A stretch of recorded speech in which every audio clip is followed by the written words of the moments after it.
Moved, seconded. Powers, all in favor? That's carried. Now to public delegations. We have a delegation from Mark Holland from the Heart and Stroke Foundation. Mr. Holland, you're welcome to come forward and address the committee.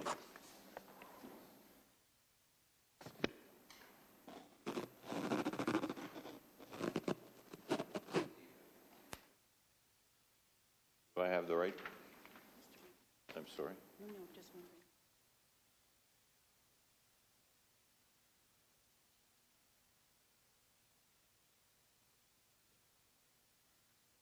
Apparently the delegation's not here. It would appear so. It'll appear on the next agenda as well. Okay. With permission of the board, we can postpone that appearance and hopefully give you another opportunity. A delegation from Mitchell Blau from Environment Hamilton. Mr. Blau, I know you're here. Please come forward.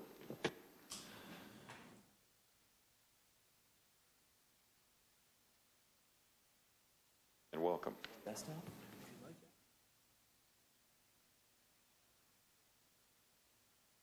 Very straightforward. As the keys. Okay.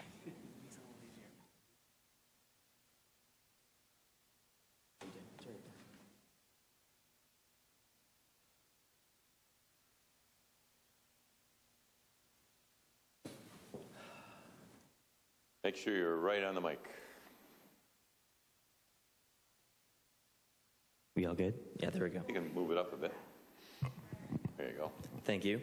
I'd like to extend my gratitude on behalf of myself and Environment Hamilton to the Board of Health for hearing our delegation. I'd like to present on the summer project Environment Hamilton ran called Dust Busters. This was essentially a project that sought to document fugitive dust and drag out in Hamilton's northeast end. The project began essentially on Lorna Moreau's presentation to this board on May 7th, 2012, and emerged from the growing body of data, a lot of which was accumulated by Clean Air Hamilton on the extent to which particulate matter was a sort of a chronic feature in Hamilton's northeast end, and the growing body of data that illustrated that not only were there particular locations that that featured particulate matter in levels far exceeding the citywide norm, but that there were considerable and non-negligible impacts on health to Hamiltonians. So we sought to outline a series of the essentially, we wanted to grab a snapshot of some of the worst offenders all across Hamilton's northeast end, ranging from, as you can see, Wentworth Street North all the way down to the QEW, essentially along Burlington.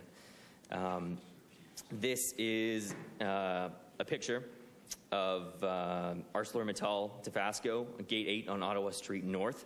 It's worth noting that ArcelorMittal Dofasco is one of the industry locations that was most consistent with their sweeping and dust management practices. But as you can see, dust is still a major concern. Part of that is that there's an ongoing community of trucks traveling to and from various sites all over the northeast end, creating major dust concerns all over the place, regardless of implementation practices in one location.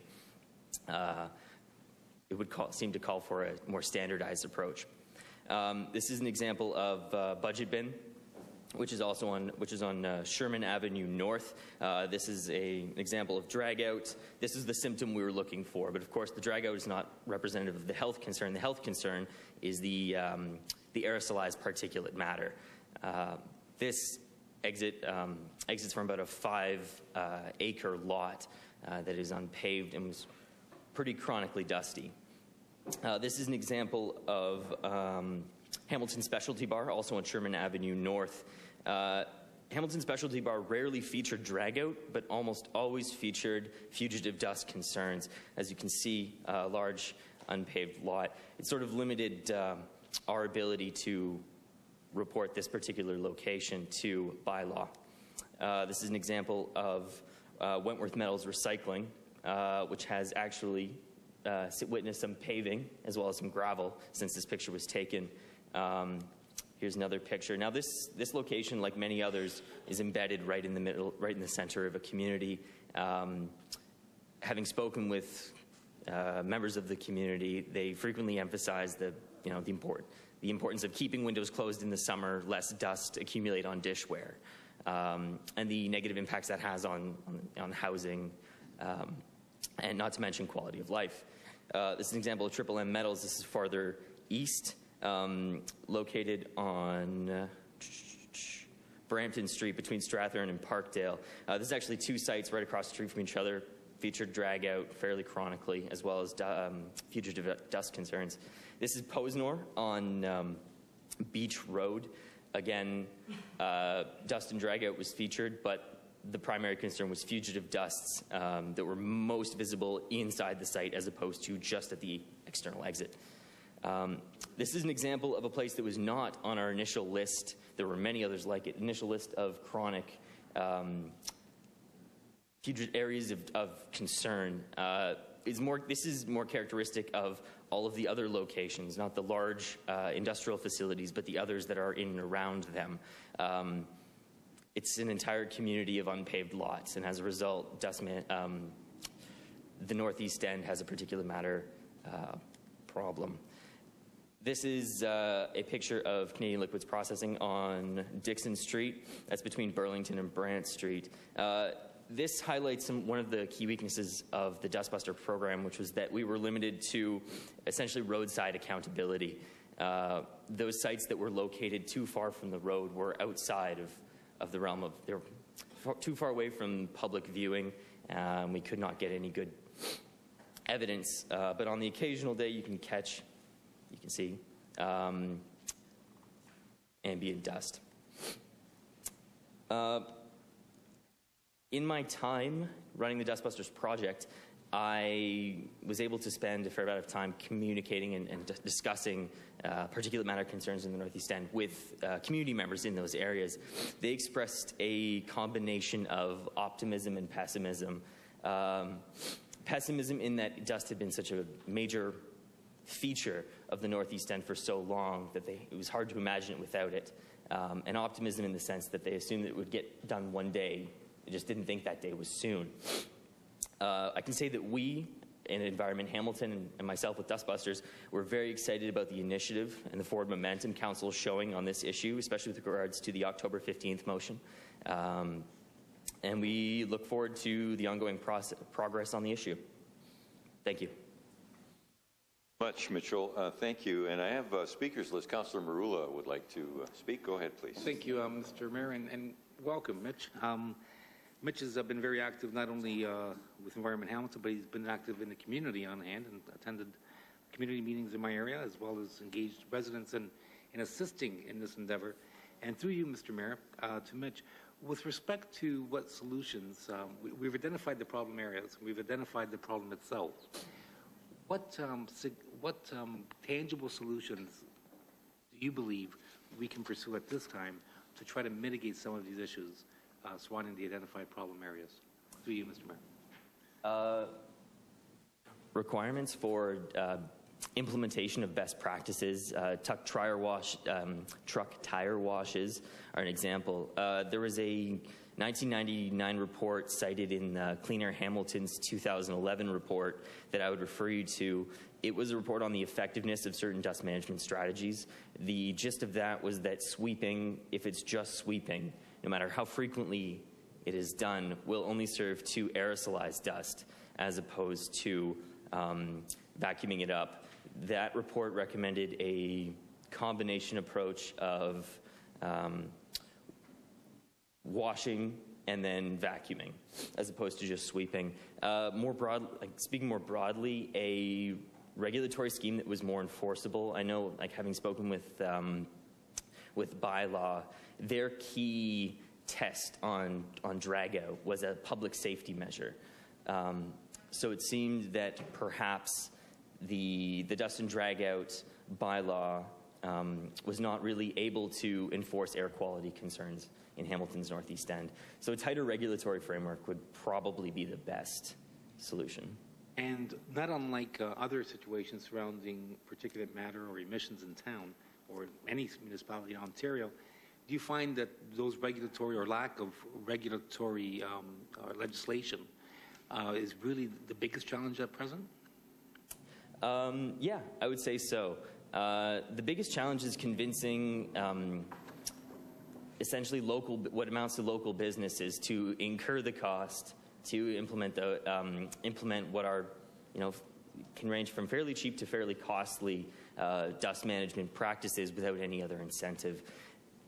The legislation just needs to provide that incentive. Right. And through you, Mr. Mayor, at present, as we've discussed in the past, the legislation is voluntary and not enforced. So in many ways, the Ministry of Environment officers are limited or handcuffed with respect to even pursuing someone that might intentionally be contributing to the problem. So not unlike any other issue surrounding the environment, we really are in a position where we need to empower businesses to comply. And through you, Mr. Mayor, we are in the process, as Mitch is aware, and in working with Councillor McCaddy in establishing a pilot project in Hamilton, an airshed pilot project in Hamilton to address some of these particular issues. The ironic thing is, and I think even almost laughable, is the fact that the province allowed Oakville to be a pilot for an airshed problem and finding solutions. So through you, Mr. Mayor, to Mitch, with respect to your understanding of the Oakville airshed versus that of Hamilton's, can you just provide some sort of, I guess, comparison and why Hamilton would be a better target for such an endeavor? Oh, well, Hamilton is by far a better target. Hamilton has a long-term industrial exposure to the air quality. I would actually, Linda, if you were interested, Linda Lukasic, Director of Environment, Hamilton, has more extensive experience with regulatory frameworks and the disparity between Hamilton and Oakville. But I can speak to the fact that Hamilton is almost certainly is more legitimately considered a compromised airshed than Oakville, simply as a result of long-term exposure to Dofasco, Stelco, steel mills. Right. So it would make far more sense for Hamilton to be the site for that pilot project, in your opinion? Undoubtedly. Yes. One other aspect that I think was brought, that I think is an important one, is the solution, Mr. Mayor, of people having to close their windows during the summer months. Mm-hmm. Interestingly enough, demographically speaking, we're probably dealing with some of the most challenged areas economically. And sometimes air conditioning, or in most cases, air conditioning is not an option. So through you, Mr. Mayor, to Mitch, has that obviously been taken into account and discussed from a social perspective, how the environmental issue itself is contributing to some social implications? Absolutely. If you recall, I believe it's slide 4, it should be in the handout, measuring mortality. Those measurements were acute measurements, so those are year-over-year deaths precipitated by poor air quality that precipitated a heart attack or a stroke. That doesn't measure the chronic effects of a compromised airshed. Those include lower respiratory capability, which has all kinds of influences on or has impact on the number of days one can work per year, essentially all the standard measures of economic output of a workforce. Okay. And lastly, and if I could just reserve the right to speak at the end, but lastly to you, Mr. Mayor, Mitch, if you could have a wish list of any kind, what would that wish list look like presently? And could you perhaps develop it for us and present it to us in a formal manner? Well, first, I'd be happy to do so. My wish list would be a one clause obligation upon those operating in the communities in the Hamilton's Northeast End to demonstrate that they are compliant with a series of air quality protocols, basically compliant within a set range of limits for particulate matter, like PM 2.5 emissions, PM10 emissions. That checklist would be ideally enforceable at the municipal level. Any other regulatory scheme will probably produce results that are a bit slow for constituents. And I know that's your primary concern. Okay. And if I can reserve the right to speak later, I'd appreciate it. Thank you, Mr. Mayor, and thank you, Mitch.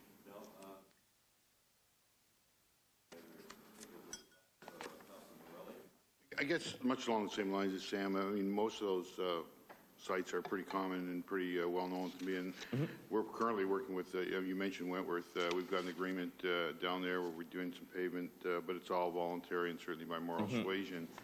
I guess my frustration continues to be, and I think Sam's talking about the wish list, but you know, what's next? And I mean, what do we need to do? I mean, this stuff is all very obvious, you know, and you show budget on Sherman and you show specialty metal, you know, I mean, just the Stelco lots alone. So, you know, in some of the areas we're dealing with the reality and the fact of what the rules are. You know, I'm forever on the phone, whether deal with Venetian meats or whatever, saying throw some stuff on. They throw a chemical on the areas, and I guess it keeps the dust down. It's just not watering. So, I guess as much as I want to see a wish list, I would like to see, you know, what the strategy could be moving forward, which I assume is part of that wish list. So that's where I am, Mr. Chairman and Mr. Mayor, with respect to this item, because, you know, I think in terms of the other reality, you know, I'm down in the Keith neighborhood chronically, certainly in the Gibson neighborhood chronically, almost on a daily basis. And I think it's not so much that people don't cope well with it. They do. I mean, we have air conditioning down there, and they may be marginalized, but there's a lot of those things are in place, but it's still terrible. It's absolutely terrible. In fact, it's just not in those neighborhoods. That stuff creeps up. I mean, I live in Councillor Marula's ward, and I can't leave windows open at certain periods of time either. So the bottom line is that I guess the frustration continues to be what's next, or that we can do that'll not just make some noise, but obviously get something that could correct some of this. So that's where I lay with it, Mr. Mayor, and I appreciate the opportunity to speak to that. Thanks. Thank you for your question. When I was first introduced to the project by Linda Lukasik, we talked about it in the context of low-hanging fruit, that there are simple solutions to what is essentially a large-scale, endemic, and really effective problem.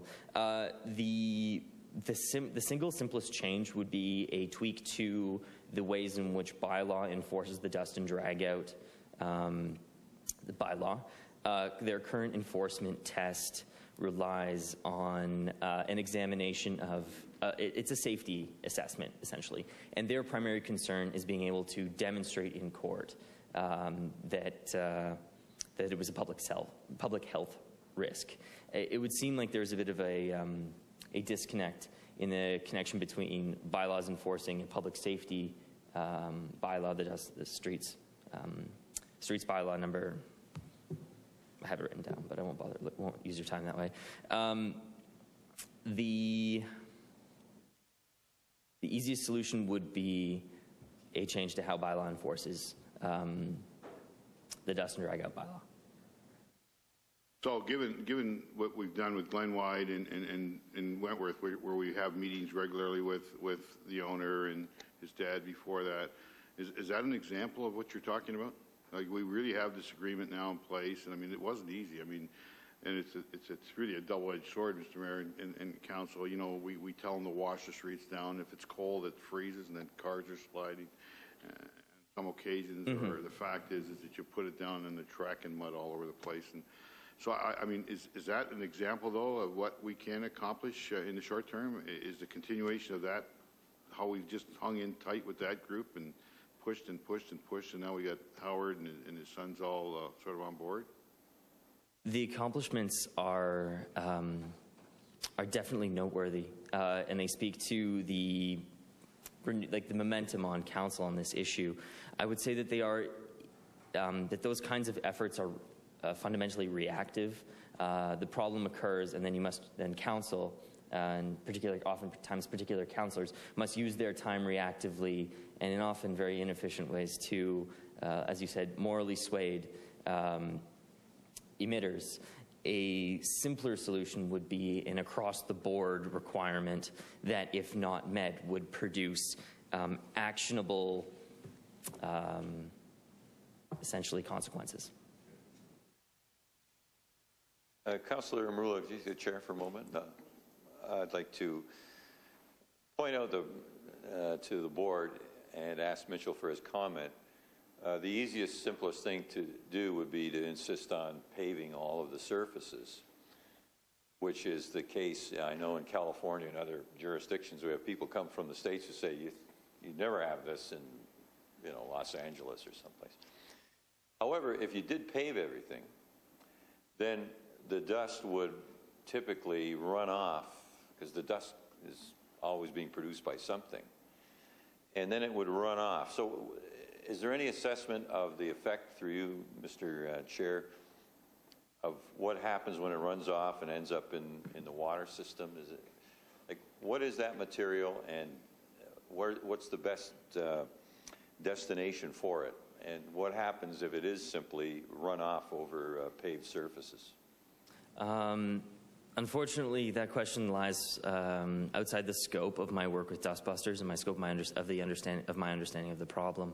That being said, essentially, what the problem in the Northeast End is essentially one of trying to facilitate the cohabitation of multiple communities. One of those communities is an industrial community. The other communities are residential in nature. There will always be overlapping areas of conflict, lines of tension between these different communities. Dust management best practices may not solve on one stop all of the problems in the Northeast End with regards to water quality, like all of the different areas of public health. That being said, I would suggest, and I think the Clean Air Hamilton 2011 report, as well as the bulk of work that Clean Air Hamilton has done over the past decade or more, would indicate that the benefits of implementing dust management best practices would be lives will be saved. I mean, statistically, lives will be saved. Fewer people will die as a result of heart attacks, strokes, those acute respiratory illnesses, as well as the more difficult to measure long-term impacts of reducing chronic exposure to dust and particulate matter that certainly has a negative economic impact. Right. So through you, Mr. Chair, the point I'm trying to make is kind of complex in a sense. Yes. There's no simple solution, but the best solution is to get that dust out of our presence. And just a final thing, and almost an aside, there was an article the other day in the paper that leaf blowers create their own kind of problem. As you're blowing your leaves, all sorts of horrid things are aerating. Are you aware of that? It sounds very plausible. Particulate matter is particulate matter. It doesn't need to be in and of itself offensive. It can be really inert, it's just a very, very fine particle. The danger is that it, when you inhale it, it goes through the alveoli right into your bloodstream. If it's really, really fine, then we're talking particulate matter 2.5 or 1.0 at this stage. That can occur if you're working, you want to take a tree down in your backyard and you put a chainsaw to it. There's a little bit of particulate matter there too. So it's not a problem that can never be reduced in its entirety, but certainly I would call your attention to a chart there. So the provincial government sets a health guideline for PM10 at about 50 micrograms per meter squared. Anything above that is associated with each 10 microgram increase is associated with an increase in 1% in mortality per year if exposed consistently to that average. Now, these averages are not representative of the city at large. They're representative of point source. Yeah. These are real problems for the people in the immediate vicinity. Right. Thank you very much. Those are my comments. I'll take the chair back. And Councilor Marula, I believe you wanted to speak again. I do indeed. Thank you, Mr. Mayor. And perhaps for you, Mr. Mayor, too, we've already heard that a Hamilton airshed action plan and air quality pilot project is something that Mitch and Environment Hamilton supports, and I think everyone around this table would support. Through you, Mr. Mayor, we've spoken with Rob Hall and the Associate Medical of Health with respect to where we're heading surrounding our previous motion of the task force itself, the Air Quality Task Force, and how we as a municipality would like to pursue more of an aggressive initiative on this particular issue. So through you to whoever would like to answer this, do we formally have to ask for a Hamilton airshed action plan air quality pilot program from the province, or would that be built into the previous motion that this council unanimously supported? Could I ask who would like to try to answer that? Rob? Through you, Mr. Chairman, exactly the way Councillor Marula has described it is that there will be a report coming in December, Board of Health meeting, and that will outline the processes of trying to address the issues of air quality in Hamilton. Without letting the cat out of the bag, one of the things we've discussed internally and with Councillor Marula was about utilizing the expertise that Clean Air Hamilton provides. And you've seen the many reports that they've provided. And so with the mandate that's coming forward through the Board of Health and, and excellent resources in the community through Environment Hamilton, at that Clean Air Hamilton table, we think we can start bringing forward reports that will directly be able to be approved by the Board of Health, in essence, council, that'll have a direct impact. Specifically to this question, Ministry of Environment is a member of Clean Air Hamilton. And so the best thing for us to be able to do is to start bringing forward reports to the Board of Health and get the input from the ministry about the best processes to look at how do we develop or how do we get the ministry to get on board to this airshed issue we want to have in Hamilton. So definitely, I just wanted to caution that, these things may take a little bit of time, but it's a priority for public health services right now through Clean Air Hamilton and through the Board of Health, that we start looking at proactive type of issues and identifying many types of opportunities at the Board of Health with looking at how do we improve the quality of the air in Hamilton. Okay, so Mr. Mayor, Rob, would it be better then just to refer this information to that process rather than a motion to support the pilot project itself, please? Well, I believe, go ahead. Through you, Mr. Chairman, I think the best thing would be to, once the report comes forward in December, and I think it's around December 3rd, wow, it's coming up, then I think that's the appropriate time for council to make a referral to staff to bring this forward to Clean Air Hamilton and then put this on the highest level of the agenda as to what's the process involved now to get this done. Okay, so from today's presentation, can we refer that to that process, or do you want us to delay that? I couldn't hear, I'm sorry. I think the suggestion was we'd be getting information on December the 3rd, after which we would move ahead with the referral. I'm sorry, can you repeat that again? We're awaiting information to come forward on December the 3rd, Right. which is not far away. Okay. So And then subsequent to that, receiving that, make the referral. Okay, but could we not refer this for that process and then attach it to the December 3rd meeting? Would that? Sure. Yeah, okay.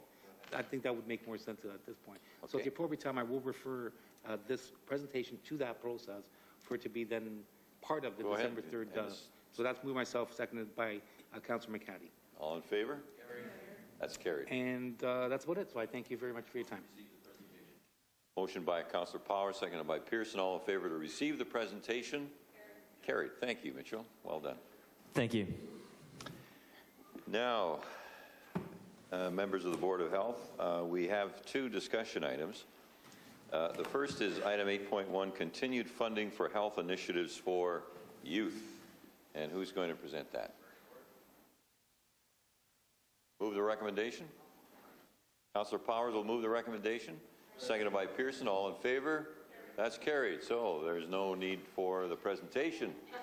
But the recommendation was so well written that how could you possibly ask for more? So, well done. Thank you. And second is 8.2, the Community Accountability Planning submission to the Hamilton, Niagara Hall, and the Lynn. Any discussion on move the recommendation? Powers, Partridge, all in favor? I'm sorry, did you speak to that? Yes, certainly. Please. Certainly have no problems at all with the recommendation. My question is with regards to the funding envelopes or the zero funding envelopes in ensuing years. So it appears that the directions to the LINs, in turn the direction to us, is that they will, in their multi-year funding, Mr. Mayor, is they will maintain a level of funding, but it will not be enhanced. There appears to be no zero increase. There's a zero increase over at least for the next couple of years with regards to the the budgets in both of the community mental health promotion and the alcohol program gaming. So through you, Mr. Mayor, my assumption would be is that we would absorb the differentials within our budgets or work within those budgets, please. Through you, Mr. Mayor, that is correct. We're assuming a 0% increase for the next year. So we have mitigated any kind of staff increases within our operational funds. When we get back to actually negotiating the next year's agreement beginning in 2014 and on, I believe the LHIN is looking at a different way of potentially adjusting funding, and we'll only know at that point in time. But for the next year, it's 0%. Thank you, Mr. Mayor. I support the recommendation. And on the motion, all in favor? That's carried. Thank you. We have no motions except for the ones we've already approved, so notices of motion. Councillor McCaddy, I believe you want to introduce your notice. Thanks, Mr. Mayor. And I'd like to move to waive the rules to have this dealt with as a motion today. And the reason for that, in terms of timing, is I think this is a question we've generally spoke about in the past. I know Councillor Marula spoke to the public health impacts of a casino, but in talking to Dr. Richardson, we thought it was important to formalize that request through a motion, and that she would be able to come back with a report on that. And the issue, of course, is before us, the casino issue in the next couple of months. So I'd like to waive the rules on that basis, please. Seconder? Marula, all in favor of waiving the rules? That's carried. And the motion? Moved by myself, second by Councillor Marula. And we have it here before us. The City of Toronto has just come out with a report on gambling and health in reference to their process, their discussion. And we, of course, are in the same position considering a new casino for Hamilton. So we ask that the Medical Officer of Health be directed to report back on the health impacts of gambling as soon as possible. And all in favor? That's carried. Dr. Richardson, of course, is not with us today, but there are plenty of people to pass the message along. So thank you, Councillor. General information and other business. Just before we ask the outstanding business list, I do want to point out the correspondence that we received from Minister Matthews. Dear Mayor Bertina, writing with respect to the board's resolution to appoint Dr. Hamida Meghani to the position of Associate Medical Officer of Health for the City of Hamilton. I am pleased to approve the appointment of Dr. Meghani as an Associate Medical Officer of Health. This approval is granted in accordance with the Health Protection and Promotion Act, and it's always good to know that you passed, but it's great to have the diploma in hand. So congratulations and welcome.